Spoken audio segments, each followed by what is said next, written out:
Assalamu alaikum dear student. My name is Javed Salman. Here I'm your computer teacher. Now student, I welcome all of you on the digital academic platform of Moonlight International Publishers. Student, previously हम लोग अपनी जो है assignments, अपनी exercise जो है solve कर रहे हैं. आज हम chapter number 3 के बारे में discuss करेंगे. Chapter number 3 आपका algorithm and problem solving से related है. तो algorithm and problem solving से related हम पहले भी हम अपने videos को जो है आप लोगों ने देखी होंगी और चैप्टर को रिव्यू किया होगा. आज इनके जो हम एक्सरसाइज हैं उनके बारे में हम डिस्कस करते हैं. जो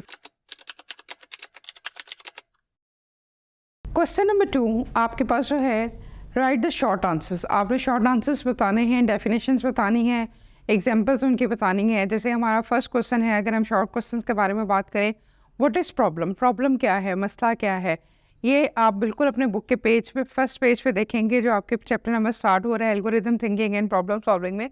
तो वहाँ पर आपके प्रॉब्लम की डेफिनेशन है. A problem is an obstacle है, ये एक आपके पास हर्डल होता है, ये आपके पास एक चैलेंज होता है जिसको हम फेस करते हैं. And circumstances that need to be resolve, जिसको आपके पास अगर कोई प्रॉब्लम आ जाती है, कोई आपके पास हर्डल्स आ जाते हैं, कोई ऑब्स्टेकल है, कोई चैलेंज है, तो किन सर्कमस्टांसेस में रख के हमने उसको चेंज करना होता है, किस तरह क्या चैलेंज आपके पास बन जाता है, क्या हम उस पर हम काम करते हैं, डेट इज़ कॉल्ड प्रॉब्लम.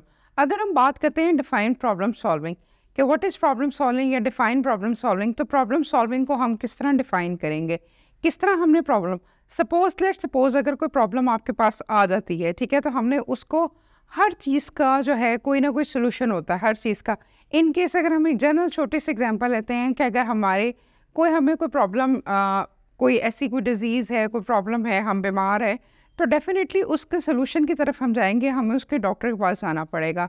ये प्रीवियसली भी हमने वीडियो में डिस्कस किया था. ये आपके बुक नंबर पेज 53 पे ये 3 आपके पास आंसर्स हैं. Problem solving is the process of networking through a details of problem to reach a solution. किसी भी सोल्यूशन के जब आपने प्रॉब्लम की सोल्यूशन की तरफ जाना होता है तो हमने स्टेप बाय स्टेप इन चीज़ों को सारी चीज़ों को देखना होता है, सारे काम को देखना होता है. तो प्रॉब्लम सॉल्विंग प्रोसेस में आपके पास जो है ये सारी चीज़ें आपके पास आती हैं कि हमने किन काम को करना है, किस तरह करना है. Basically the goal of problem solving, हमारे प्रॉब्लम सॉल्विंग का मकसद क्या है कि हम अपनी जो है चीज़ों को क्लियर करें, ठीक है, स्टेप बाय स्टेप उसकी तरफ जाएं और इन चीज़ों को सॉल्व करें. आपके पेज नंबर 53 पे आपके बुक पे ये सारे जो है question number 1 question number 2 mention हुआ हुआ है. और it may be include mathematically और systematically operation can be gauge the individual critical thinking skills. हम जो सोचते हैं क्रिटिकल थिंकिंग के बारे में, हम जो जैसा चाहते हैं, चाहे वो मैथमेटिकली हो या आपका सिस्टमेटिकली कोई प्रॉब्लम हो, तो हम उनको तरतीब के साथ हम मैथ के क्वेश्चंस भी अगर करते हैं तो हम इस तरह नहीं करते कि पहले हम आंसर्स निकाल लेते हैं, बाद में हम प्रोसेस को करते हैं. तो हम स्टेप बाय स्टेप करते हैं. Date is called problem solving. Third question आपका जो आता है वो आपका है व्हाट इज़ IPO या डिफाइन IPO. IPO का मतलब क्या है? IPO ये आपके सामने नज़र आ रहा है. IPO का मतलब I मैंने एब्रीवेशन है इनपुट, P मैंने प्रोसेसिंग और O मैंने आउटपुट. इनपुट प्रोसेसिंग आउटपुट है. हम डेटा और इंस्ट्रक्शन एंटर करते हैं. वी कैन एंटर डेटा और instruction given by the keyboard. हम कीबोर्ड से डेटा और इंस्ट्रक्शन एंटर करते हैं. Then it can be process, वो प्रोसेस होता है CPU में. एंड फाइनलाइज वो हम रिजल्ट देखते हैं आउटपुट पे. जो आउटपुट पे जो आपका रिजल्ट होगा date is called monitor, speakers और प्रिंटर्स और एवरीथिंग. तो स्टूडेंट ये पेज नंबर 3 पे आपके ये सारे क्वेश्चंस हैं. क्वेश्चन नंबर 4 हम बात करते हैं कि डिफरेंट काइंड्स ऑफ आपके पास हम पढ़ेंगे different kinds of flow chart. Flow chart के जो डिफरेंट जो स्टेप्स हैं, जो फ्लो चार्ट के जो आपके पास जो साइंस हैं वो कौन कौन से हैं. तो स्टैंडर्ड फ्लो चार्ट सिम्बल्स कौन कौन से हैं जिनके बारे में हम पढ़ते हैं और जो बहुत इंपॉर्टेंट हैं फ्लो चार्ट को डेवलप करने के लिए. सबसे पहले जो हम शेप की बात करेंगे date is called Oval. Oval shape है. नेम इसका स्टार्ट और एंड करने के लिए है और फंक्शन इसका होता है किसी भी चीज़ को स्टार्ट और एंडिंग के लिए. सेकंड हम बात करते हैं, आपके पास एरो लाइन नज़र आ रहा है कि एरो लाइन भी कहलाता है, ये फ्लो लाइन भी कहलाता है, ठीक है. इसको आप एरोस लिखा हुआ है, इसको आप फ्लो लाइन से भी कहते हैं. तरतीब से जो हम काम करते हैं. फंक्शन है line is connect that show the logical flow the between the representation of shape. हम शेप्स में हम जो बात करते हैं वो हम फ्लो लाइन में कि आप टॉप से बॉटम की तरफ जा रहे हैं, राइट से लेफ़्ट जाना है, लेफ़्ट से राइट जाना है, जिस तरह का भी आप साइन फ्लो लाइन में बताएंगे उस तरतीब से हम बात करेंगे.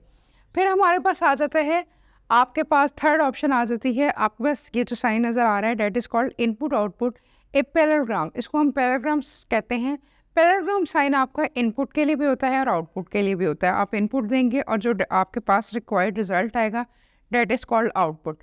फिर आपके पास जो लास्ट जो आपके पास है प्रोसेस का साइन आता है. प्रोसेस एक रेक्टेंगल साइन है, सिंबल ऑफ प्रोसेसिंग के लिए यूज़ होता है कि जो भी आप प्रोसेस करते हैं, इनपुट आपने दिया वो प्रोसेसिंग साइन में जाएगा, वहाँ पर प्रोसेस होगा और देन आपके पास फिर आउटपुट पे हम डिस्प्ले पे देखेंगे। और जो लास्ट साइन आपको आ रहा है ये डायमंड शेप साइन है, that is called decision sign. Diamond indicate decision, यहाँ पर हम डिसीजन लेते हैं, यहाँ पे हम फैसला करते हैं कि हमारा काम राइट सही है या गलत है। तो ये स्टूडेंट्स, ये आपका जो टॉपिक था, ये जो क्वेश्चन था, ये आपका फ्लो लाइन के हवाले से था। आपका जो लास्ट क्वेश्चन है, शॉर्ट क्वेश्चन, वो है what is meant by decomposition या व्हाट इज़ डीकम्पोजिशन। डीकम्पोजिशन क्या होता है? किसी भी कॉम्प्लेक्स प्रॉब्लम को स्मॉलर प्रोग्राम में जब हम डिवाइड करते हैं, डेट इज़ कॉल्ड डीकम्पोजिशन। ये आपके पेज 55 पे भी है।